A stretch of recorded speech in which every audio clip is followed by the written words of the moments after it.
Gerry Hays, thank you so much for coming on the Edison podcast. I appreciate you being here today. We've had a Thank you, long Ed. conversation before we got started. We thought we might as well start the show so we can bring it in. It's some really good news.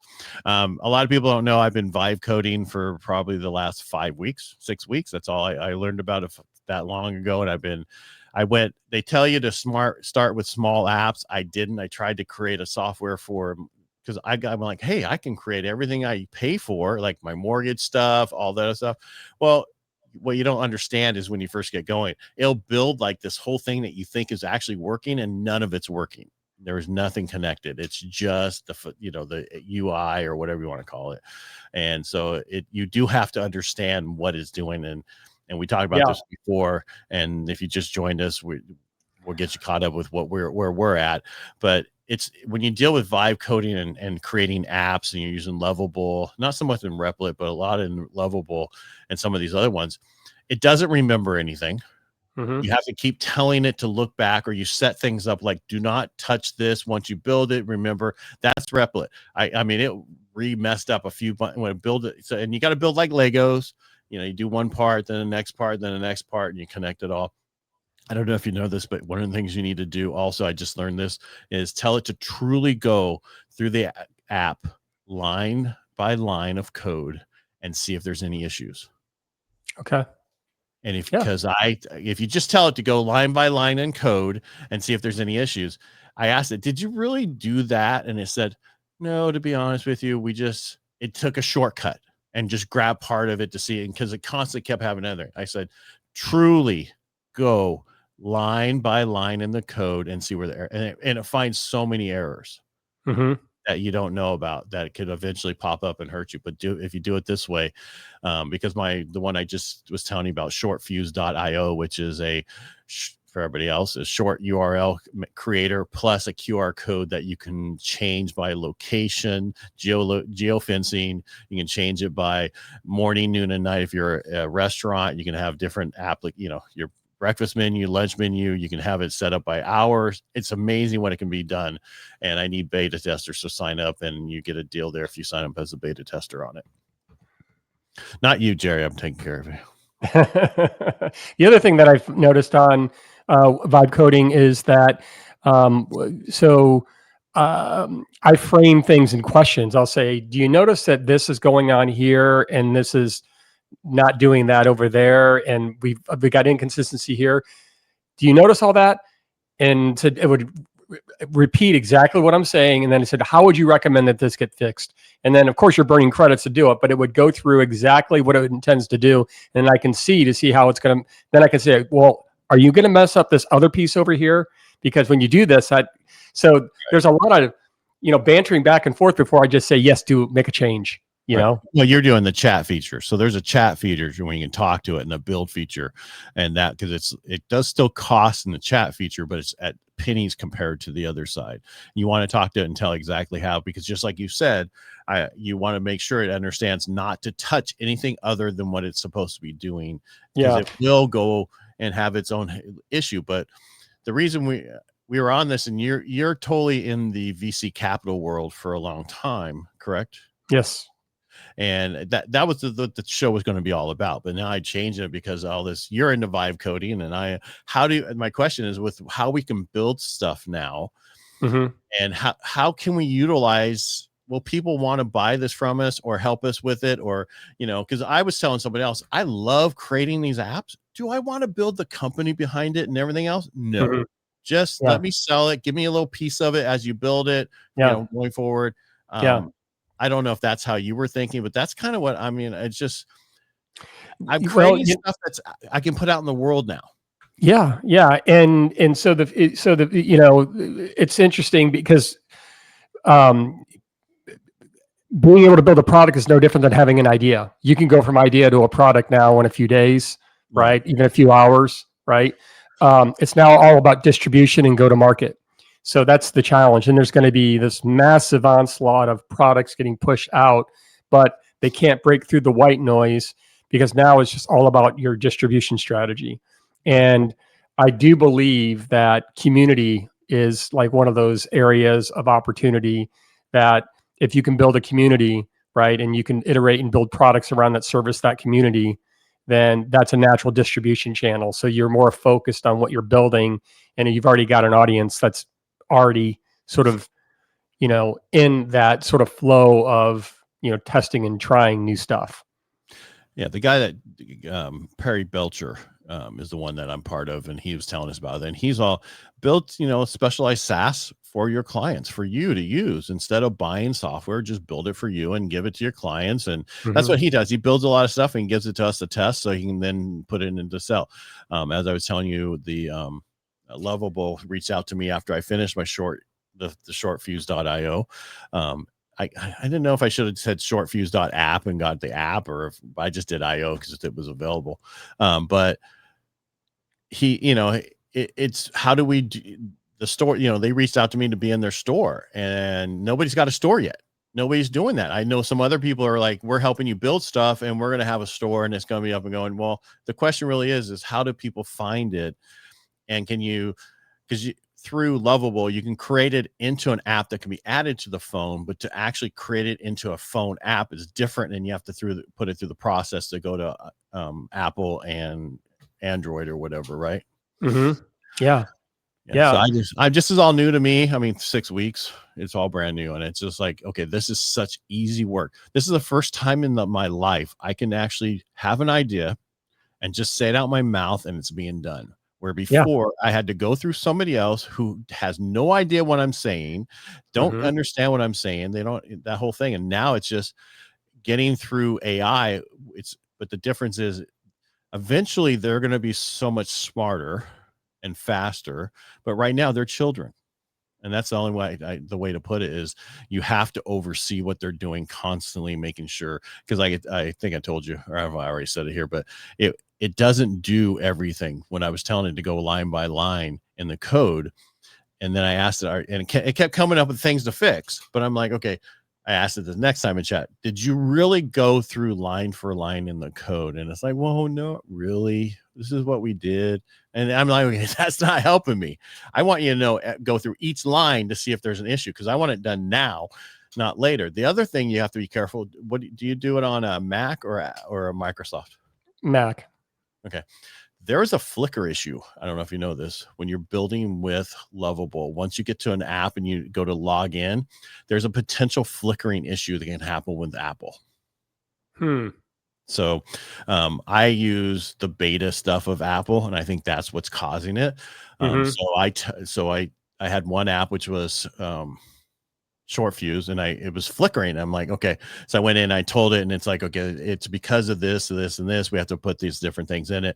I said, well, can you create me a one I can add to each one of my apps so it doesn't have that same problem with Apple? It didn't happen until it was fully made, and I was playing with it, logging in and doing something else.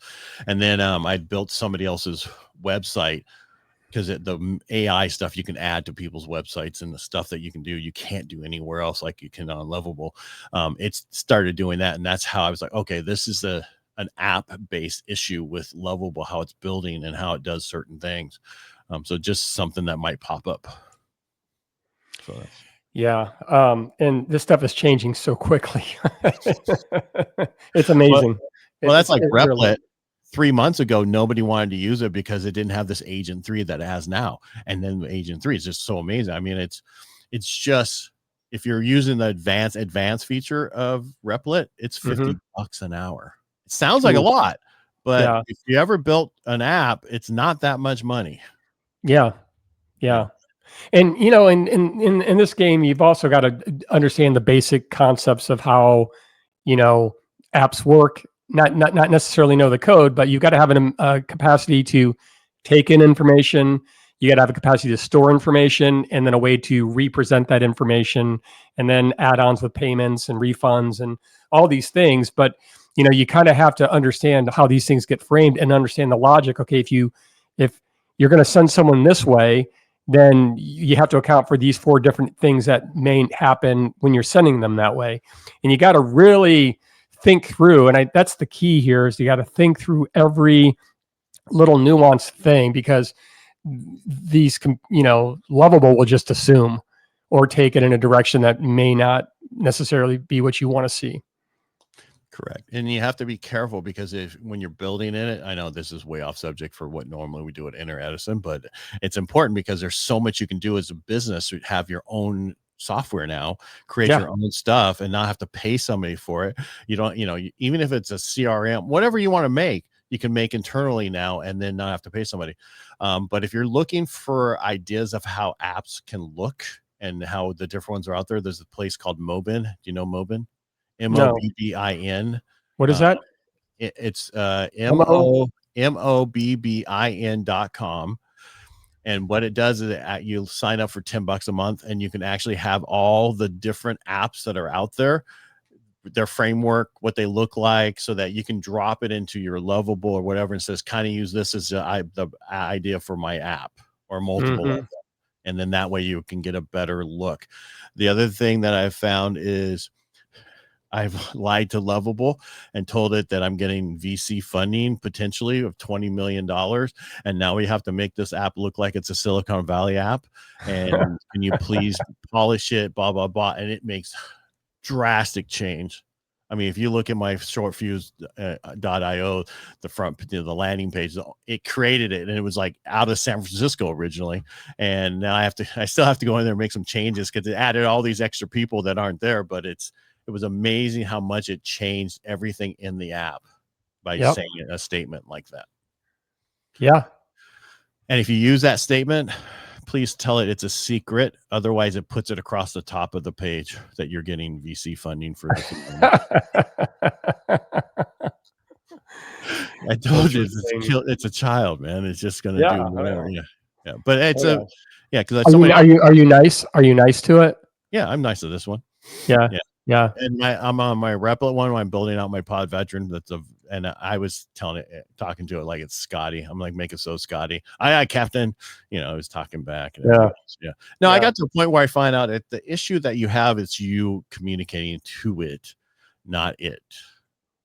So, and that's the difference. And once you realize it's all about, and that's, I've been dealing with AI for 4 years where most people haven't, or almost 4 years, because it was November of 22 that it came out, Chat GPT when it first came out, and I took it and I went crazy with it. I was amazed what I could do with it, and I used it for everything, and I learned how to talk to it and how to do certain things.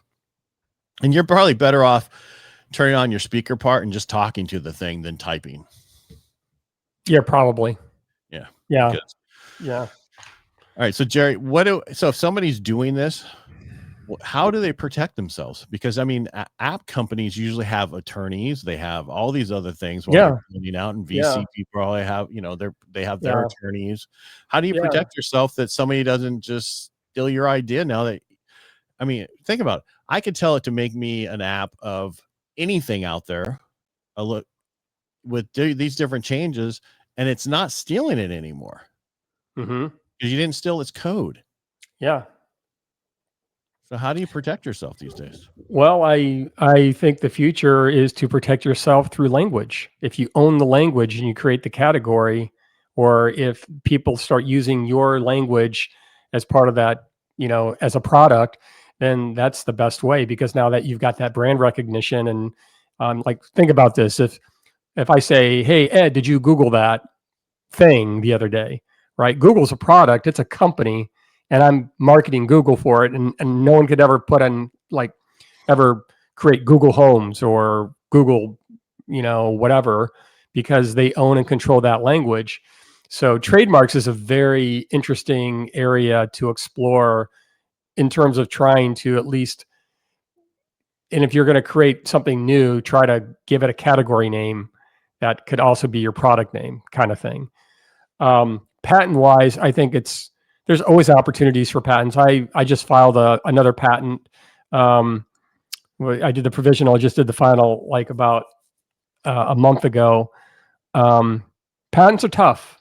They're really, really tough. It's got to be really novel. And in the tech space, particularly when it comes to algorithms, it's really hard to find that there isn't, that you've got sort of wide latitude. Now, maybe if you take it and you're moving into the gaming space and you're doing something in gaming, there's more latitude there.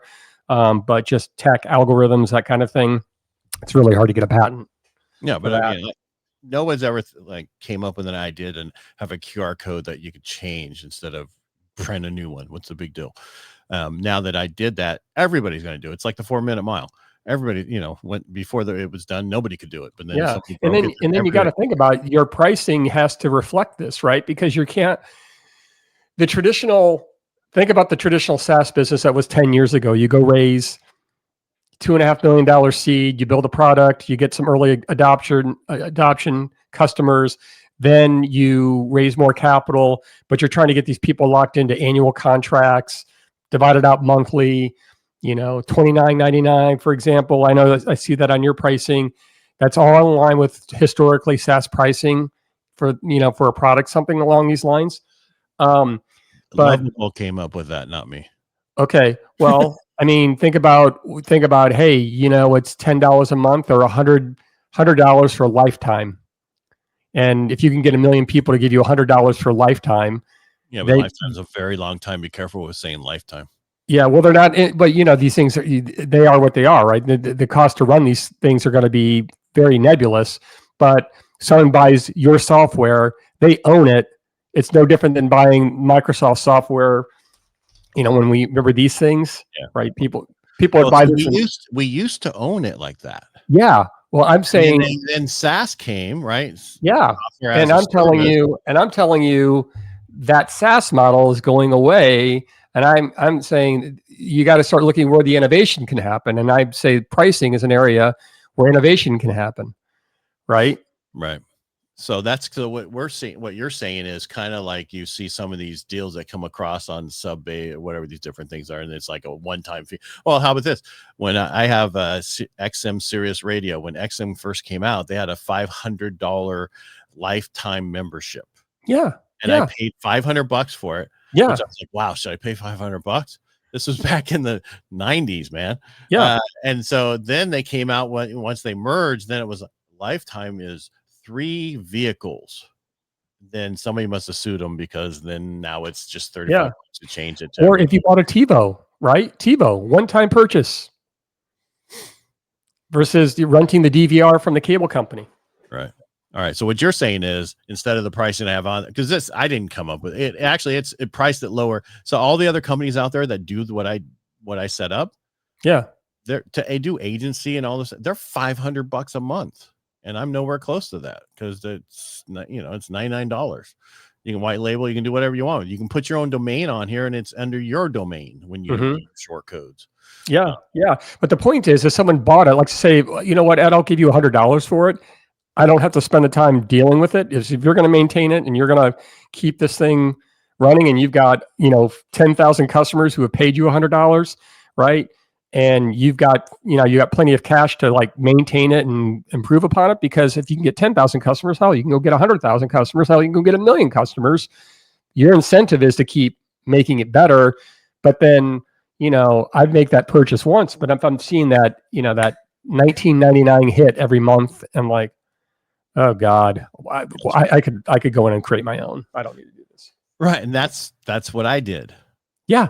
That's how it all started because I didn't want to do that. I was like, I'd rather spend $25 of my own money to make it, and not have to pay it ever again. So I see what you're thinking. Instead of getting somebody like me to go make it again and take the time, I pay $100 and I'm done. Yeah, that's right. And because think about it, right? Because you're going to have to spend $100 to build it in the first place, right? At least you're going to have to. My other pod veteran learning all that stuff, I spent way more than that. Yeah. So, you got to think about it, right? So if you find something that's in a market where this is really cool, super helpful, I see the value in it. I'm not sure I want to be paying a monthly fee forever, but if I could buy a lifetime subscription to it, okay. Right. Well, and the question is, because back in the day when we used to buy software, it was you'd buy a box and you'd pay $99 for it or whatever it was. And it was good until they came up with this totally new update. That's right. And then when you wanted this new, not a version 2.111, it was a version 3 or Windows 30, whatever. You remember? Yeah. And so what you're saying, you may find something really cool about QR codes, another application that you haven't thought about today.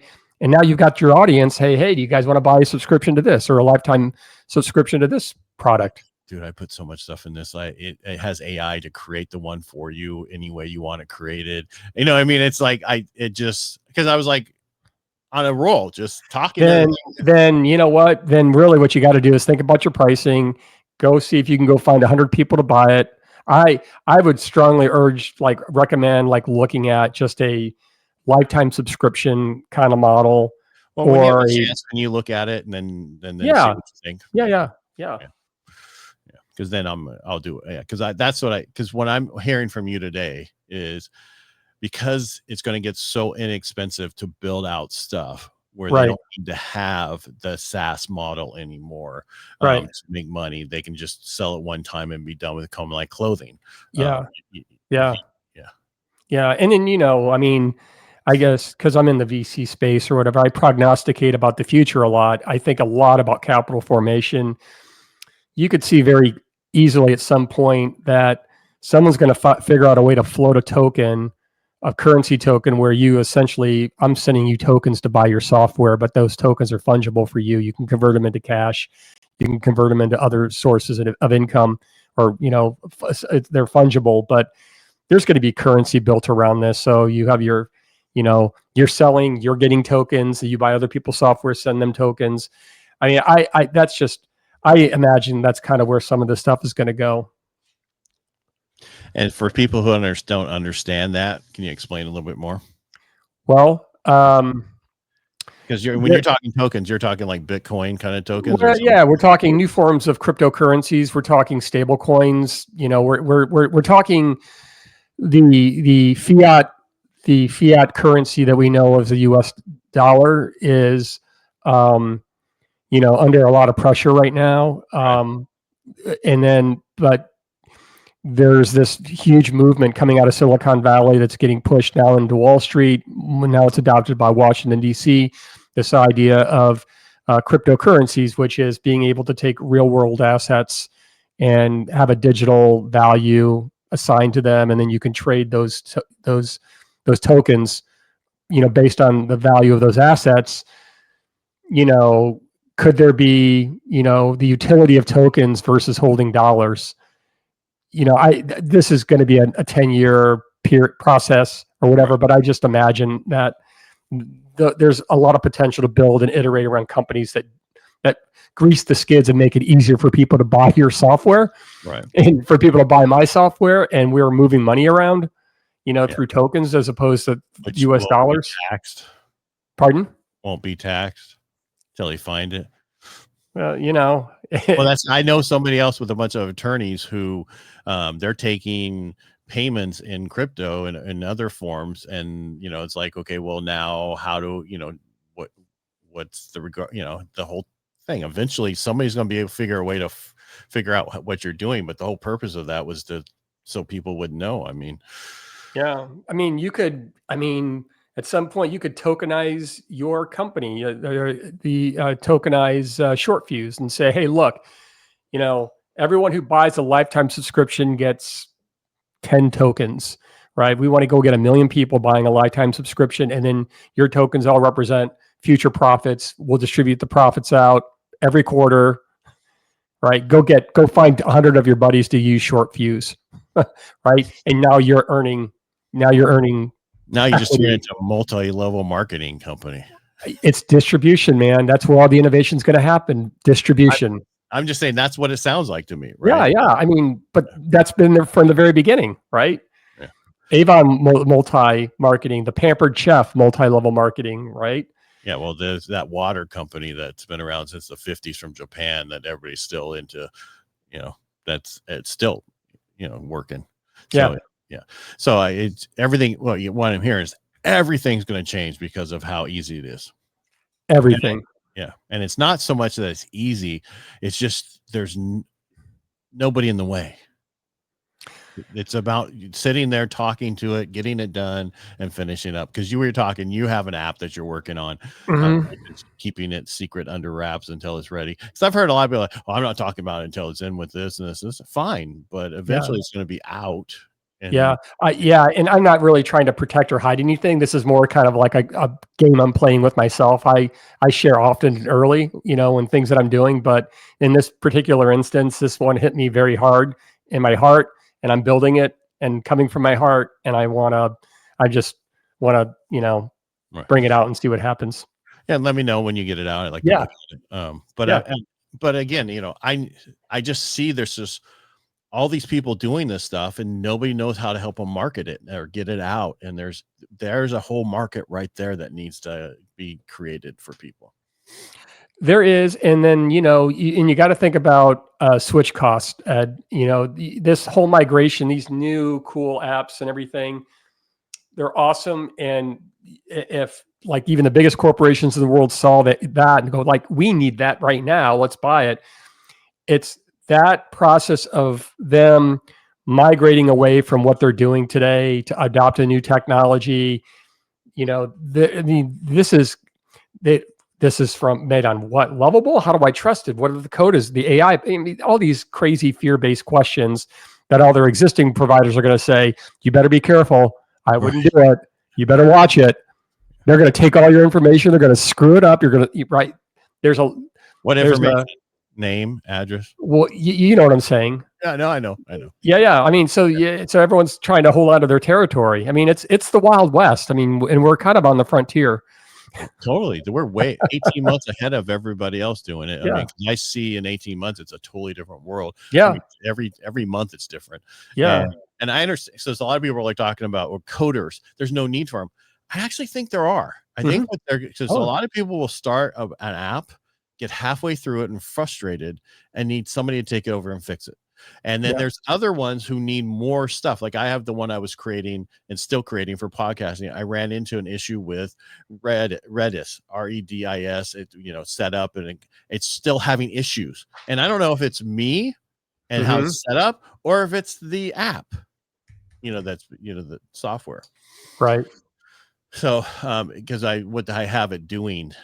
So most people build an app, and I have an app that is just on steroids. I have 66 different AI agents in it working to do certain things, to go get certain content, certain things that's going on. Same thing with my exercise app that I'm working on. I have AI in it doing a ton of stuff, getting research and getting other stuff.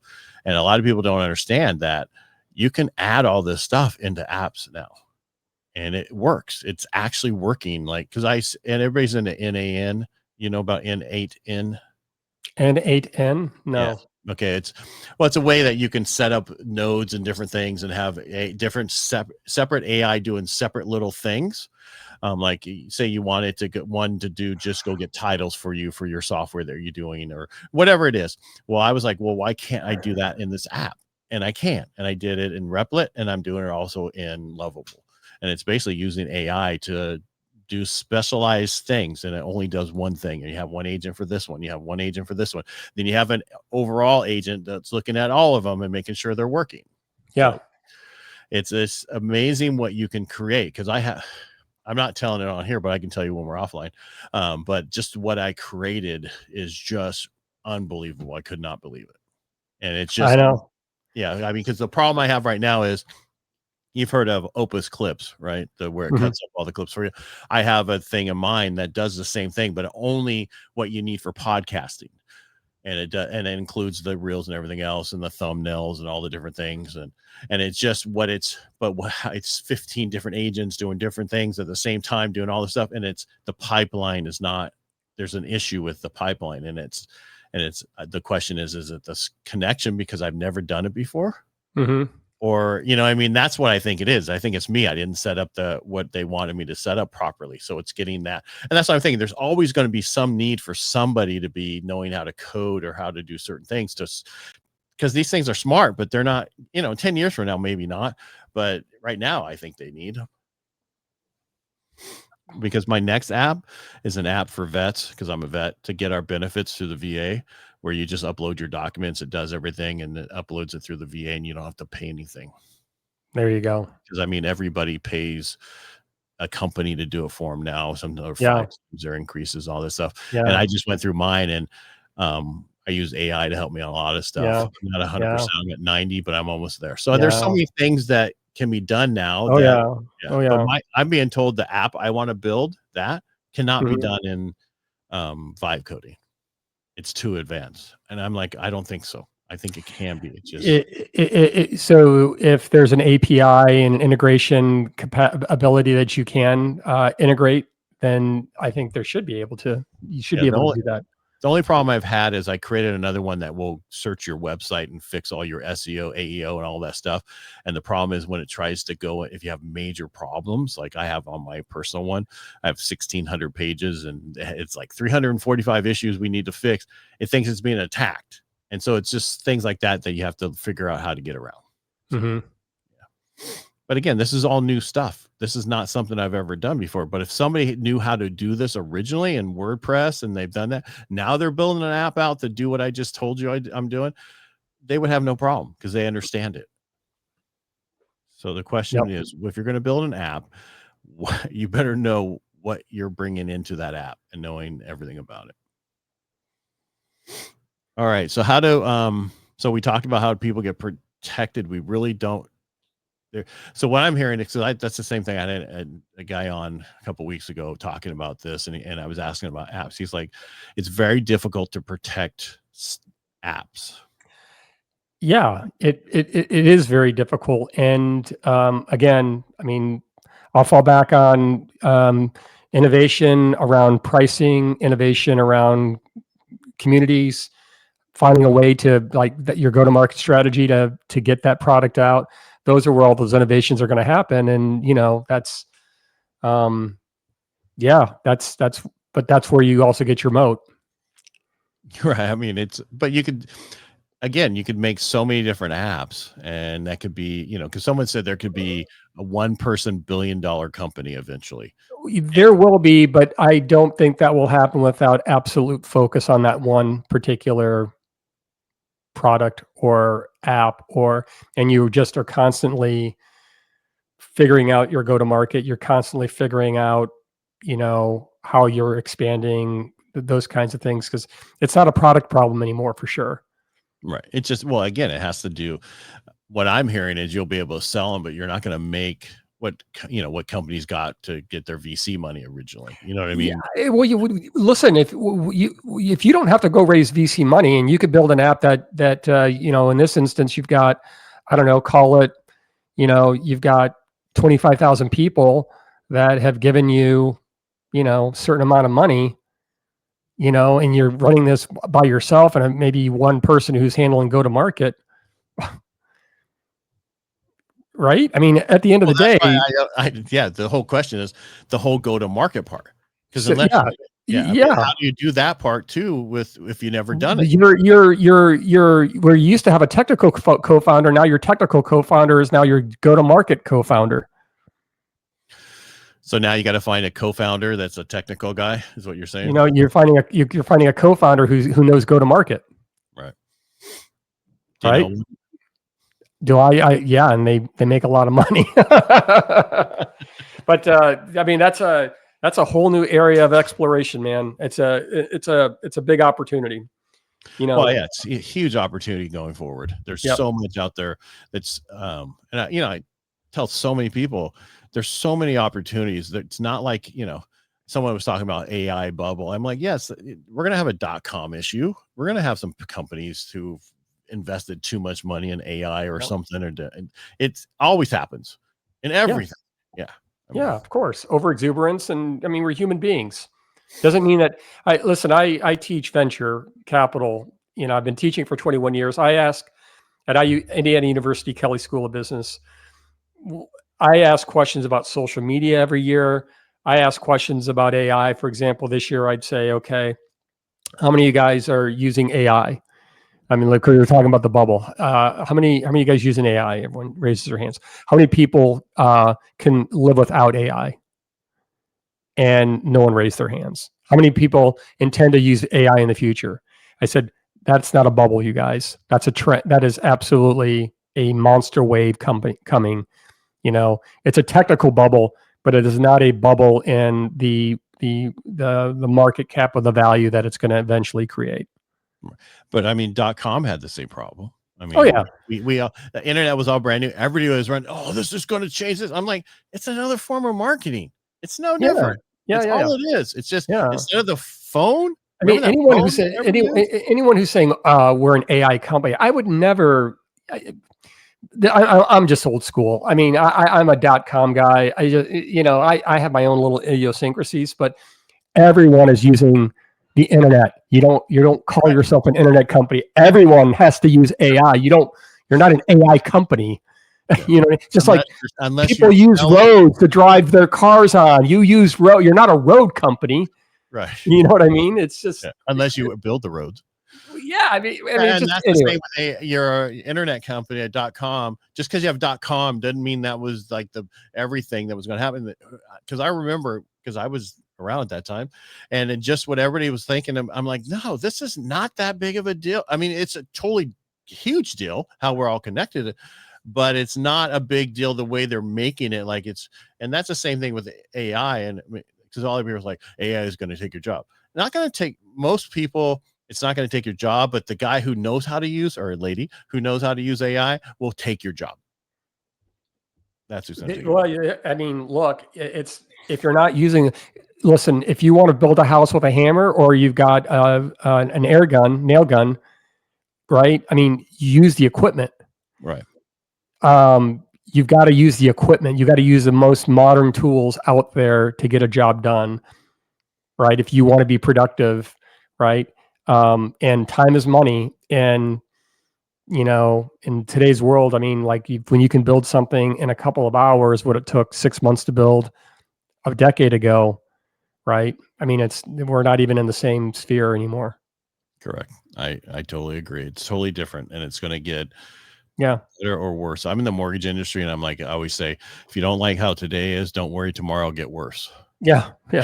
And speaking of the mortgage industry, innovative business model. You see, so this was my first startup. This was the .com, homea.com. Okay. And to my knowledge, still, this is the first company that we did. In our last year, we did $1.8 million of revenue, and we did not take a real estate commission. It was all $239 listings, another $500 to do the real estate transaction. We did 1.8 million in Indianapolis, Indiana. Wow. How we did that is that I created a market, used the internet to create a market of buyers and sellers. When a buyer found a home, the buyer would just set up their time to go see the home. Then they would both come to us. We would handle the transaction, and then I would do their mortgage. I set up a mortgage company, and then I set up a title company. So it looked like a $200 transaction turned out to be a $6,000, $7,000 transaction if you got all the services wrapped into that transaction. Yeah, I totally see that because we did. Yeah. And we had our own escrow company and other stuff back in the day because it was the way we were doing it. We were making so much money. We were, and so that was the use of the internet as a way to create a whole new business model in the real estate industry, right? And I even imagined a TurboTax concept where the buyer and seller literally are negotiating back and forth online. Now you could do this on Lovable. Like literally, you probably couldn't generate the closing documents, but you can certainly generate a purchase agreement that you could send to a title company, right? I mean, I see that innovation happening. I could slap together a real estate company in Bloomington, Indiana, building off this technology and go back to that model. But I'm so neck deep into what I'm doing over here with Doriot. I don't have time for it. What is Doriot? Doriot is named after the father of venture capital, George Doriot. He invented the venture game back in 1946. We are reinventing the game of venture under his brand and the family's permission of a new system that starts off with philanthropy, then it's discovery, and then it's opportunity. So in other words, we're bringing this model to major institutions like universities.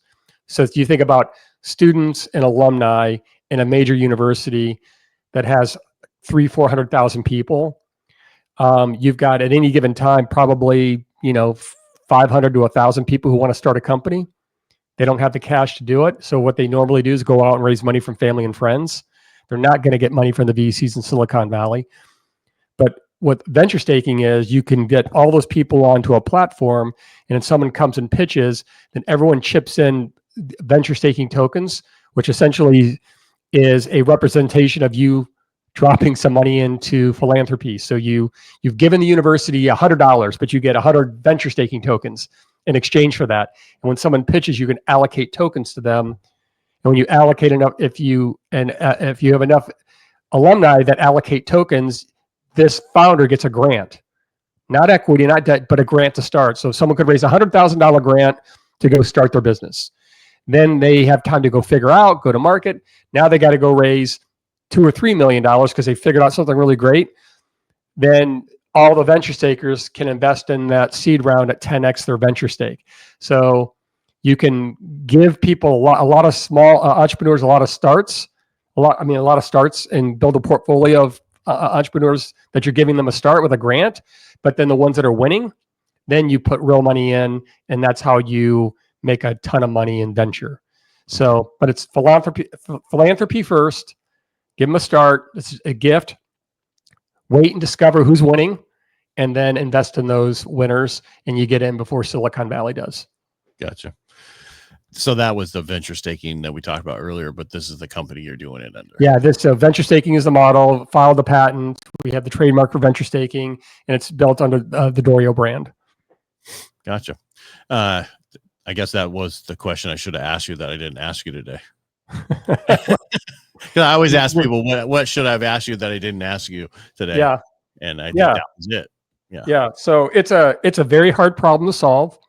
It's a very big problem, but it also is a very big opportunity. And I do believe that the university setting is perfect for this because the universities have to evolve. They've got to innovate. They're more and more people want to be entrepreneurs. There's going to, as you know, right? There's going to be so many people that are going to want to go get their product out. And now, but they're got to go figure out, go to market, that kind of thing. Venture staking is perfect for this. And it's a superior, more capital efficient way than traditional venture capital. I don't know where the traditional industry is going to go. Honestly, Ed, I do not know where it's going to go. I think it's in for a ton of change. Yeah. Well, what I'm hearing, and everybody was saying how corporations were going to take over the world. It sounds to me like smaller companies are going to take over the world from what we're seeing. Absolutely. Decentralization, and it's going to be amplified by tokenization. I just see it. It's because we were worried about large corporations owning everything and everything they were doing. No. And it was going that way, like BlackRock. It still is that way. But I'm just saying, eventually I see it changing because of technology. And well, look at it this way. Look. So $1 trillion. Right? $1 trillion. We've got a handful of companies that are worth more than $1 trillion. $1 trillion is a million. I'd rather have 1 million millionaires having small businesses than one company having a market cap of $1 trillion. Right. And I totally do too. I mean, most of these, I don't want to get in politics, but a lot of them were created because it's, messes up in our government. So, and what I mean, back to housing market and the stuff they were able to buy during that period of time. Oh yeah. Yep. But you know what? I'll tell you what. The financial system, the financial system that we have, the money printing that we have, the fiat currency that we have, this tends to help a small select group of people. Wall Street, wealthy people who can borrow cheaply, buy assets, but no one is benefiting from a wage standpoint, right? Wages have been stagnant for 40 years, right? If you don't own a home, you're missing out on on the asset, but you're still paying the rent. And the rent is just as expensive as a mortgage, right? The only way out for people who are not in that system is that you've got to invent your way out of it. So you got to go inside, you got to start using your brain, you got to start flipping your old belief systems, and you got to start seeing yourself as totally capable of creating your own financial opportunities. And now we've got all these tools available to do it, right? So entrepreneurship is the way that I feel like we could roll over these institutions that have been screwing a lot of people. And the problem is getting out of your own way. I think people who have no idea. I mean, the biggest, like my industry, what I know and what I've been through and everything. So when someone comes up with innovation, our biggest thing is like, okay, well, we tried that 15 years ago and we got in trouble because that's fraud, but people don't understand that. But what I'm saying is having that thought pattern where you don't care because you don't know and you just try, and it's getting out of your own way. The key to success is you got to keep flipping your beliefs into more empowering ones. Now, okay, you may not flip into something where it's not believable, but you can do a small flip, right? You've got to keep flipping your belief system into more empowering, enabling thoughts. That starts everything, and that's how you get out of your own way, right? Because things start coming your way. You're not working so hard. Opportunities start showing up on your front doorstep, right? These are sort of the universal laws of entrepreneurship that I teach in the classroom. Like, I don't know. Every entrepreneur who's been successful has had a miracle. I don't know where the miracle comes. They don't know where the miracle comes. You can never connect the dots. Looking forward, you can only look backward and see what happened, right? That is the craziness and the reality and the opportunity and the pizzazz of entrepreneurship. And we're in the golden age of entrepreneurship right now. Right. It's the axe and the picks and the shovels. Right. That's what we're making, the picks and the shovels. Yeah. And then we'll get that gold out. We're selling it to everybody. That's what you want to do, because that's where we're going to make the money. It was really nice having you on the show, sir. How do you want people to find you? How do you help people? You can, if you're interested in venture staking, go to Doriot.com and sign up on our wait list. Find me on LinkedIn. Yeah, I'm out there and around.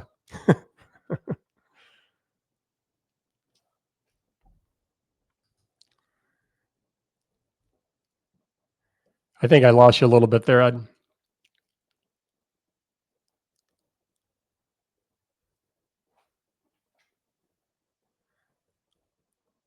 You're on mute. Something went to sleep. Give me 1 second. Yeah. All right, go ahead. Yeah, you go to Doriot.com, sign up, get on the wait list. Find me on LinkedIn, Gerry Hays, and I'm pretty active on LinkedIn. All right. Sir, again, it was nice having you on the show. Thank you so much for being here. I really appreciate it. And that's Doriot.com. That's right. All right. Again, thank you so much for being here. Thanks, Ed. Appreciate it.